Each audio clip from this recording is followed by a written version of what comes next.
to kind of start everything off, we're going to be doing a quick run through the course syllabus, followed by the lab procedures. I'll go ahead and tell y'all now, guys, this is a mostly lab class. We're going to be in lab a lot. And I'll take y'all over there here in a few minutes, and I'll kind of show you what we've got. But first and foremost, let's talk about the syllabus. Now, those of you who don't know me, my name's Allison Bush. I'll be your instructor for all this. Hi. Y'all should know the meeting days are Mondays and Wednesdays. I've tried to start class promptly at 1. I might give y'all a couple minutes lead time to kind of get in and get settled, but that's about it, guys. I've tried really, really hard, and there's so much we got to cover on this, and so many labs we've got to do that we really do not have time to stand around. Okay? To give you kind of an idea of what a mini-term class is, for those of you who've never taken one, basically you take a 16-week class, which is exactly how long a full semester is, and you shrink it by half.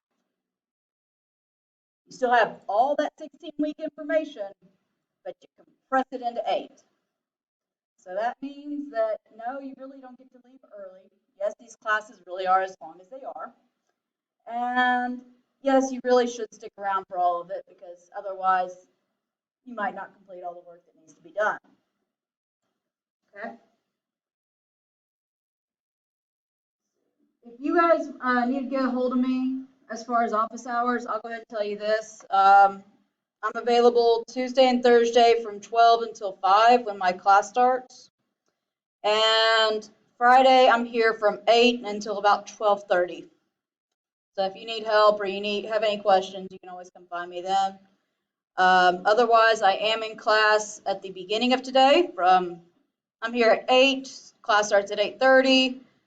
Class ends at 11:50, after which I pack up, grab lunch, and come here. So I'll try and have a little time after class. I'll be here until 5 o'clock, so if y'all have any questions, you can kind of stick around and ask. But my major hours, if you really need to go over something a little more deeply, are mainly Tuesdays and Thursdays. And Friday. All right. So we will be going through hydraulics and pneumatics. As for books, there are 2 books you need for this class. I'll go ahead and tell you now, this is my old hydraulic pneumatic book. I've had this since I was sitting where you were. This is the book that you need for this class. This is the book you really want for this class, because this little book is called the Fluid Power Data Book. This little book is one that you can use on every test with all your formulas. So you don't have to memorize the formulas, you have something you can look it up in. This is about $2.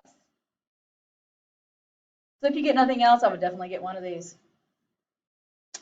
So those are the 2 books you need. Now, I will say, as far as supplies, you need to have safety glasses. Yes? Yeah.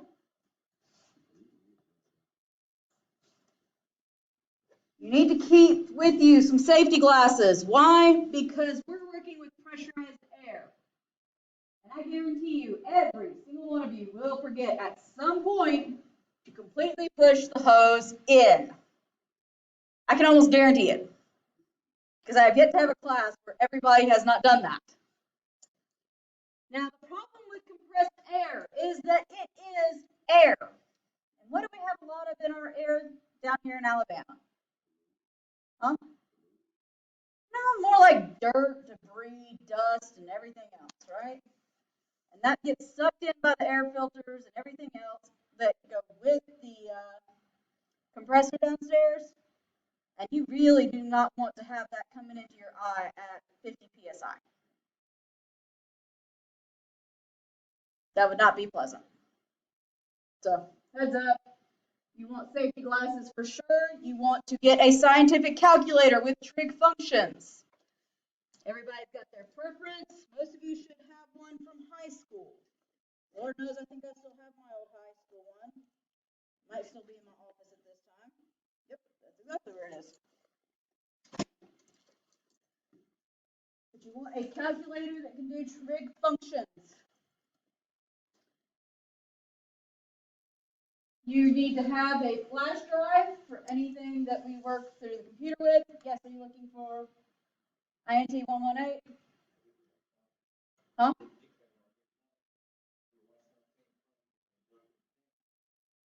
You're looking for industrial mechanics or hydraulics pneumatics? That class got canceled. All right. And standard school supplies. Now, what do I mean by standard school supplies? I mean you need pencil and paper. I know everybody prefers to use their phone.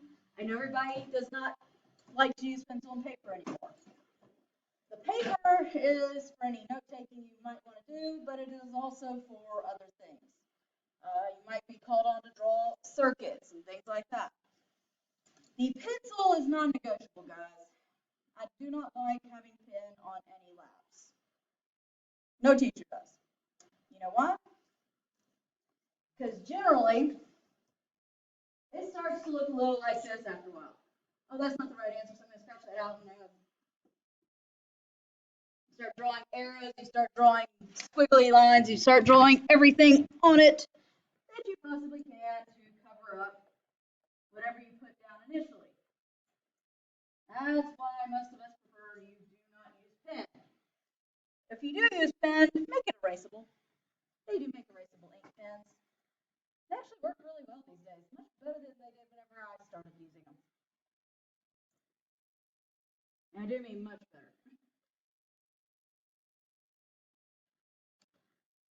Okay? And you will need to have internet access because most of your assignments and everything else is going to be put through on Blackboard. How many of you know how to get on Blackboard? Should be everybody? All right, if you have problems with it, you can stick around after class and we can talk out how to do it. Okay?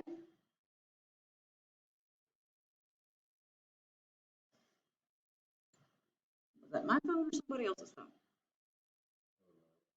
Okay.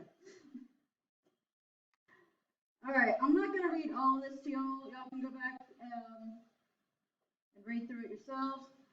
We're going to go ahead and skip down to this. And this is what your grade breaks down to, guys. Now, I'm going to go ahead and tell you that I've got something kind of set up to where your grade already is going to be doing this on Blackboard. What that means is that right now, if you go on Blackboard and look at your grade, it should be a big 0.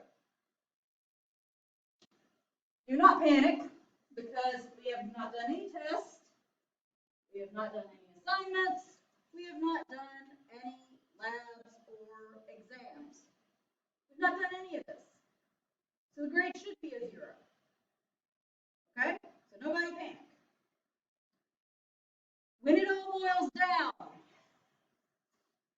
as to how we weight your grade. Now, what do I mean by weighting? I mean that I don't think a laboratory should weigh as much as the first week quizzes that I asked y'all to do. That wouldn't be right. So what that means is that test, as in all 3 tests come together, I drop the lowest score. That means that weighs 25% of your grade. 25% of your grade. So if you do not pass or take any of your tests, but you put A's on everything else, what's the highest grade you get? A 75. It's a passing grade. Would recommend it. Assignments are 13% of your grade. Required supplies are 3%. First week quizzes are 4%.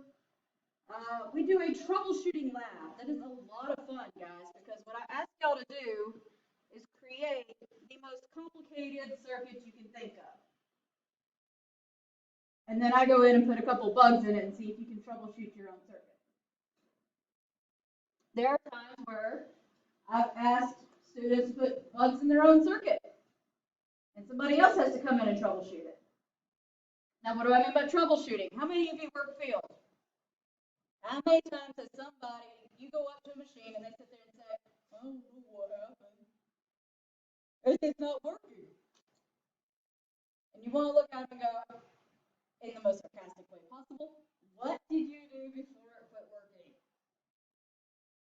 How many of y'all want to do that sometimes? Everybody? But you still have to investigate every piece and part and try and figure out what's going on, even if you've never touched that system before. That's why this is kind of a fun lab, because you get the ability to kind of go in and try and figure out and play detective. So that one's a really fun lab. That's what we'll be doing towards the end of this class. Labs themselves are 20% of the grade, and your final exam is worth 20% of your grade. Now notice one thing, and by the way, this is a question on the quiz that I don't know why everybody seems to get it wrong, but they do. The final exam is separated from the test. There's a reason for that. The tests are the tests. The final exam is the final exam. The final exam is not a test. So there are 3 tests where we drop 1 score, and then your final exam. And there's another reason I make that distinction, and it's because I don't know why everybody wants to ask this question, but they do. If I pass with an ace all 3 tests, can I skip the final? And it breaks my heart every time to tell them, no, you really can't. Sorry. The final exam is mandatory, guys. I'll tell you right now, all tests are cumulative, so anything we pick up from here on day 1 to all the way to day end is valid for test material.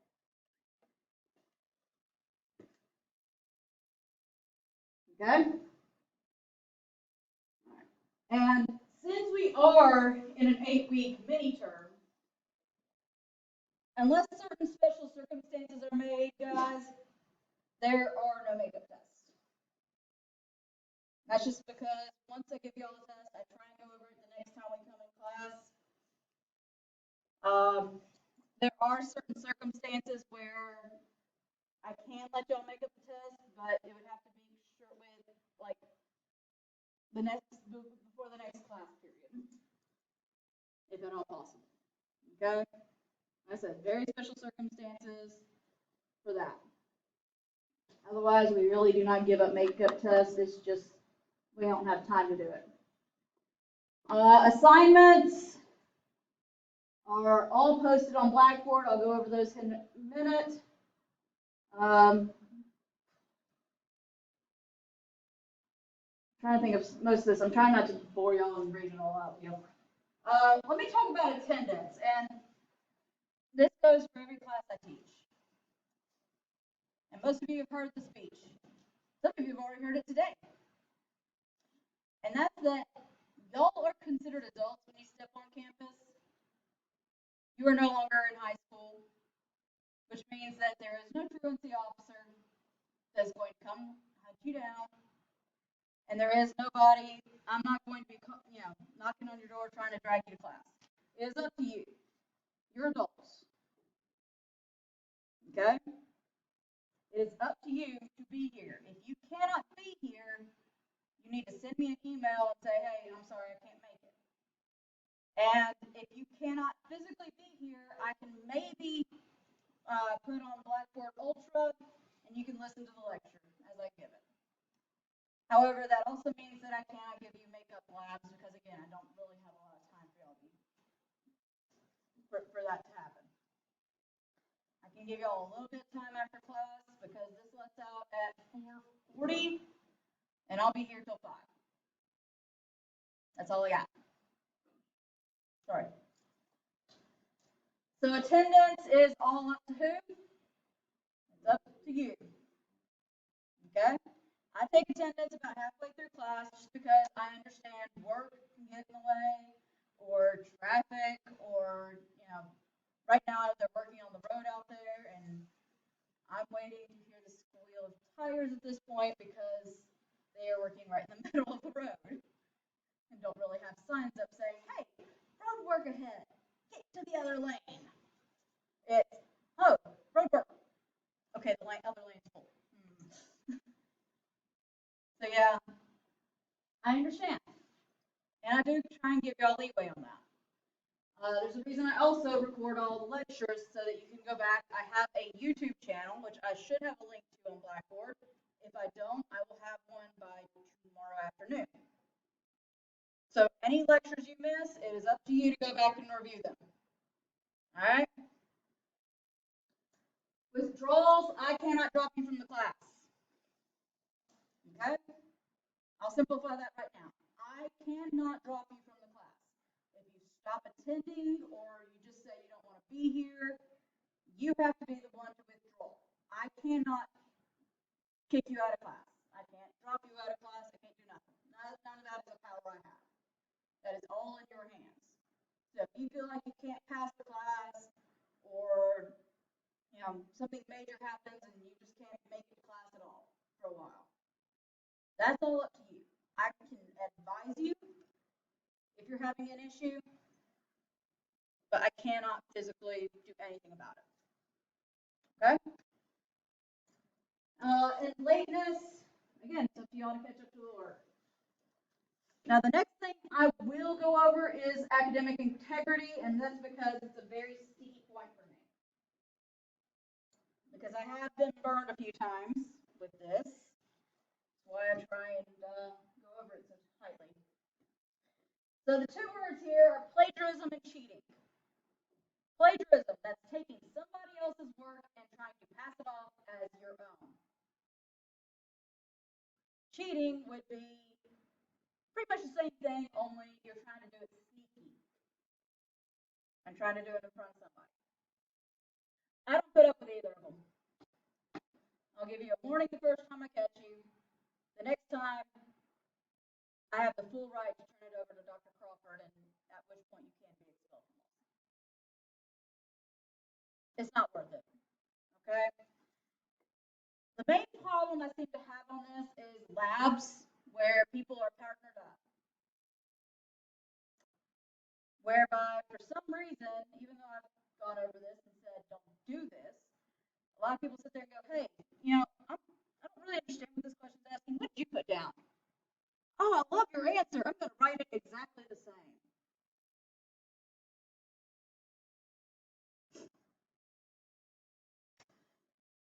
At that point, I sit there and look at the papers as y'all hand them in and go, these two, I've got 10 questions, written questions, where one person's answers exactly mirror the others.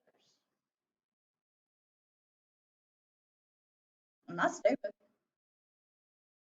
I promise. I am not stupid. At which point I have to give both people a 0, which I don't like being the bad guy. I really don't. I like being the good guy. I like being the fun teacher that everybody gets to come in and go, oh yeah, we're going to have a fun time in class. I don't want to be the mean person that sits there and goes, you get a 0, you get a 0. I don't want to be that. I think fun teachers are a lot more fun. So please, guys, put things in your own words. If you want to ask advice about a question, that's one thing. Sit there going and say, hey, can you maybe explain this question to me? Or, hey, what did you understand about this question? That's fine. Do not put word for word what your partner puts down, please. I don't want that to be the thing, okay? Don't make that a thing.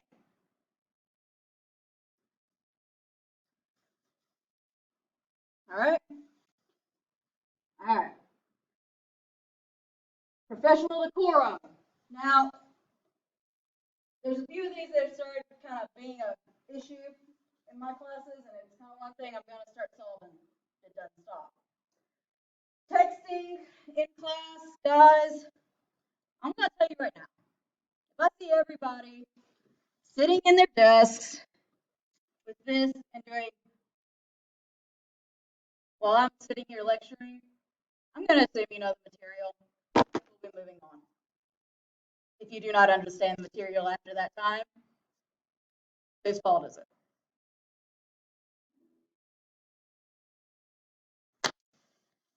Like I said, it's become an issue, but I'm not going to put up with it, guys. I'll just assume you know the material. We'll move on, and You know, you can go back and read some notes, I guess. Sleeping, guys, don't do it in my class. If you are that tired, please take it out to your vehicle, maybe take a 20-minute nap and come in refreshed.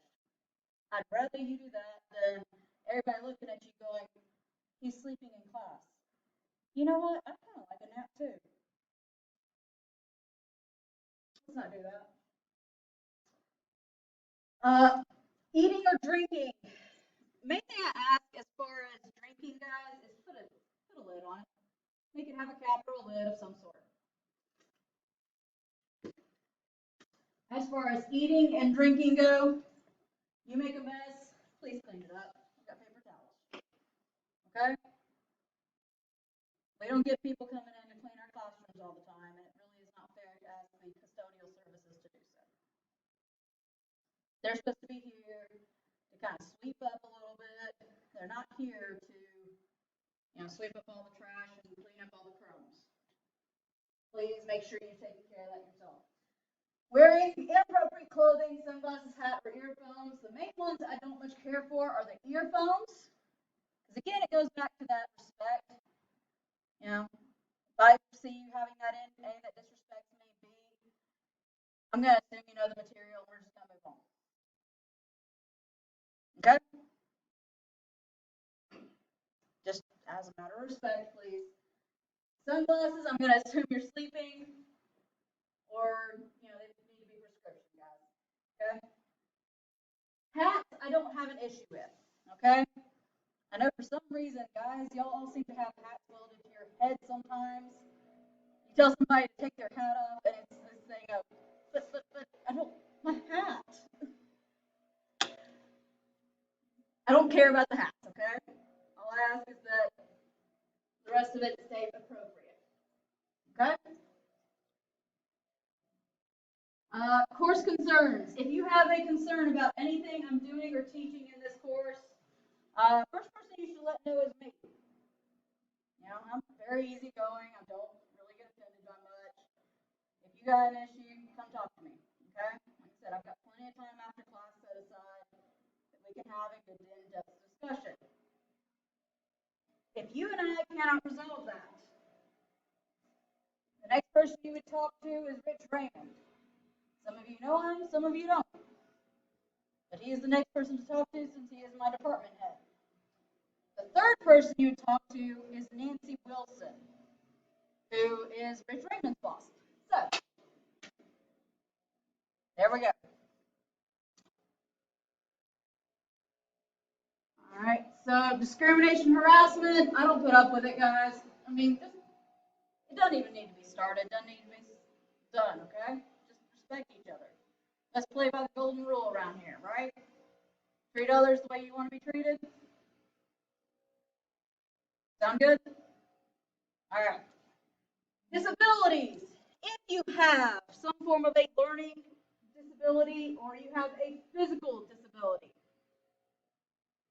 I can't give you any special treatment until you talk to people at the disability office. If you have ADHD, if you have severe back problems and you have a hard time standing all the time, things like that, I can't do anything unless they send me either an email or a piece of paper saying, this person has this disability, this is what they're allowed.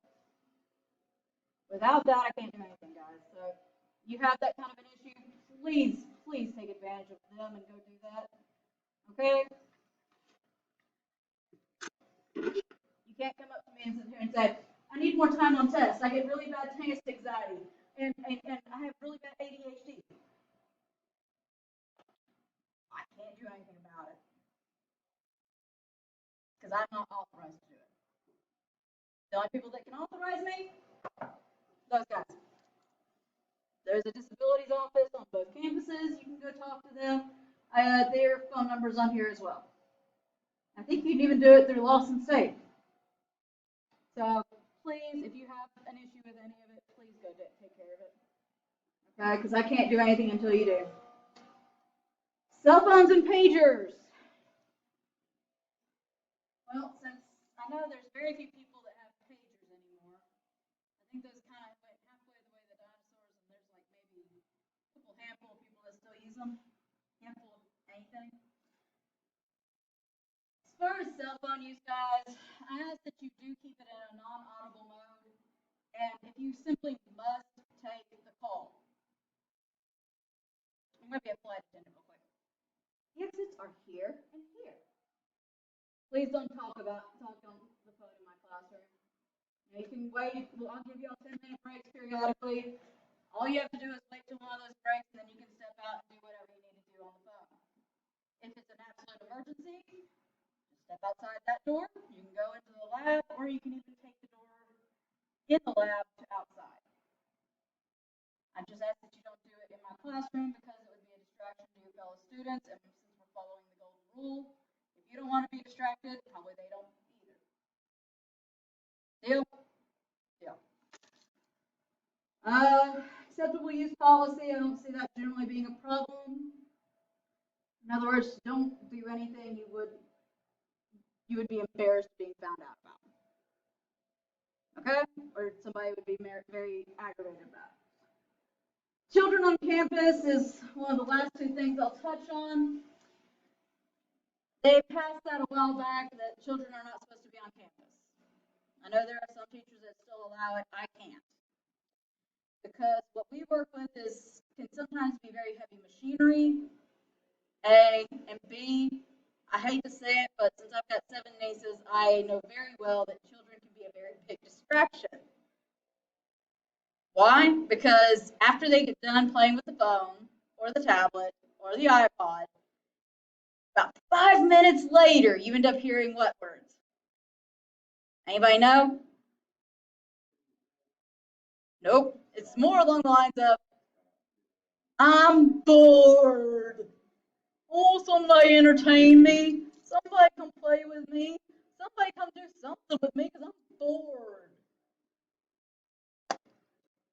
What, you can't sit down and read a book?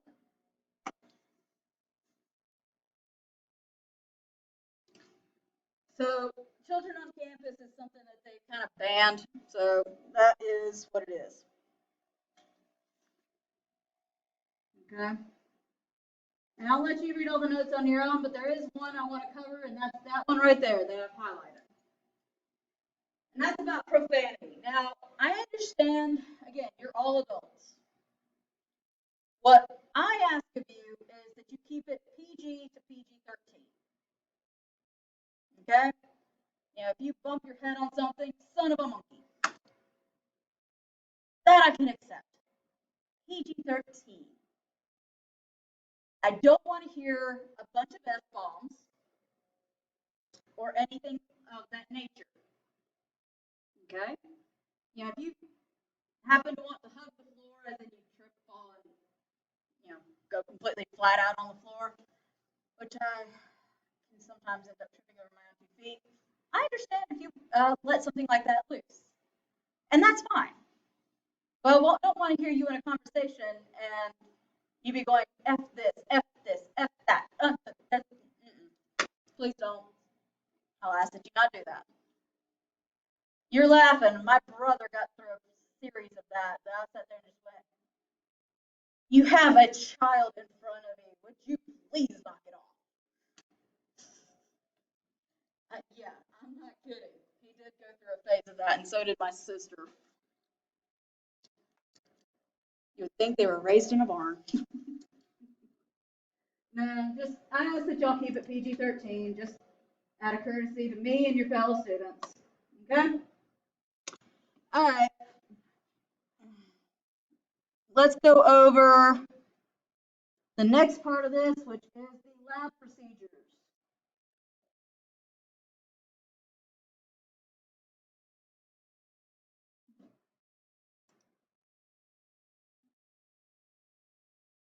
I'm trying to think about how.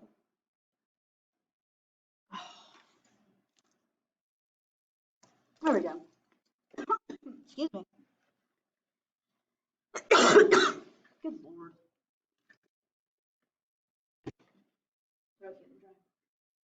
All right, so lab procedures for this class. Safety glasses. If you are not in this room and step into that room, you need to have your safety glasses, guys. I'll let it go for like the first day or two. Safety glasses, the really cheap ones, are about $2. If that, some places. You can get them at Home Depot, Lowe's, Harbor Freight, Northern Tool, Walmart. I think even Target sells them. They're sold just about everywhere. Really cheap, not expensive. So please make sure you get a pair. They can be either the really big, thick ones that go over your whole face, like a pair of science goggles, or they can just be the really slim wrap around that just hug your face. Whatever you need to do. I ask that you do not wear short pants and open-toed shoes in my lab. Synthetic clothing is, I'm not too big a stickler on the synthetic clothing. I just ask that you don't wear shorts or open-toe footwear because if you drop one of these cylinders on your foot, it will hurt. And there are some other heavy things in there that if you happen to knock it off on your foot, it might break a toe. Okay? All right. Do not make any connections or circuit modifications while it is energized. And I'll tell you why about that in a minute. But if the air is on and flowing through your circuit, do not change anything. It takes nothing to just reach up, and I'm literally telling you, you can reach up, turn the air off, make your modifications, turn your air on, and see what it did. But make sure you turn the air off. Why? Because if you have a hose that's loose, and that sucker starts whipping around, it can actually whip out and hit you across the face. I don't want to be responsible for that, guys. Please, please do it right. Tag out pneumatic disconnect when connecting, modifying, or working on a circuit. Tag must be removed when the circuit is operating. I'm not a giant stickler for that. I need to get some more tags, come to think of it. I'll make a note of that. Power must be removed from the circuit using the cutoff valve on the service unit while awaiting an instructor help or sign off. I really don't do a lot of sign offs, guys. I'm generally in the lab with you, and I will be wandering through periodically just to kind of check and see if you've got any questions or need help. Any of you that have not been in my class before, ask the ones that have, and they will tell you the exact same thing, right? We're in lab. I'm not generally the person that just kind of. Nah, I'm trying to pay attention and make sure y'all know what you're doing before you hurt yourself or somebody else.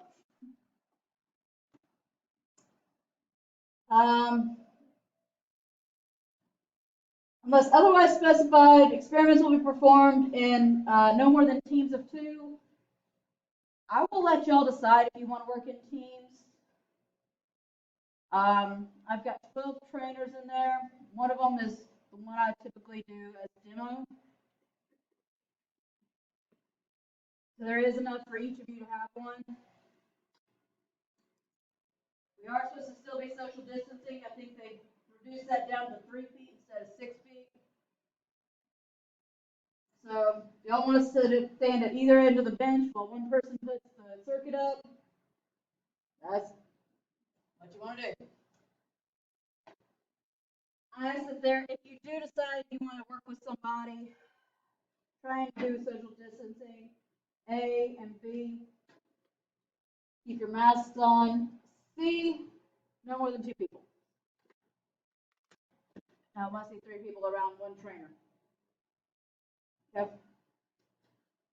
Before you start an experiment, we have blank lab grade forms that should be attached to every lab.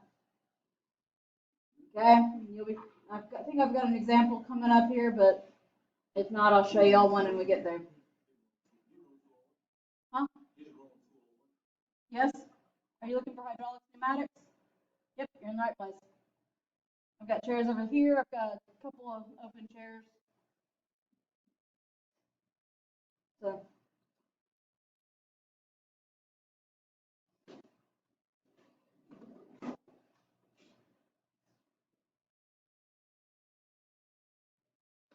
All right, so I'm not going to read all this to you. Most of it's to do with very minor things. You can all kind of read it yourself. This is the lab grade form. Is the biggest thing I want to talk to y'all with this one is you have a lab grade form. It needs to have your name, and if you do so choose to get a partner, it needs to have your partner's name. You need to put the experiment number and the experiment title on it.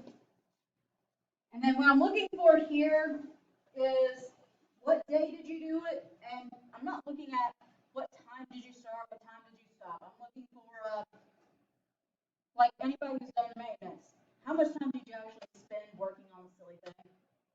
You know, I'm not looking for, I clocked in at 2:56 and I clocked out at 4:53. Just tell me 2 hours. All right, that's all you gotta tell me. I spent about roughly 2 hours on it.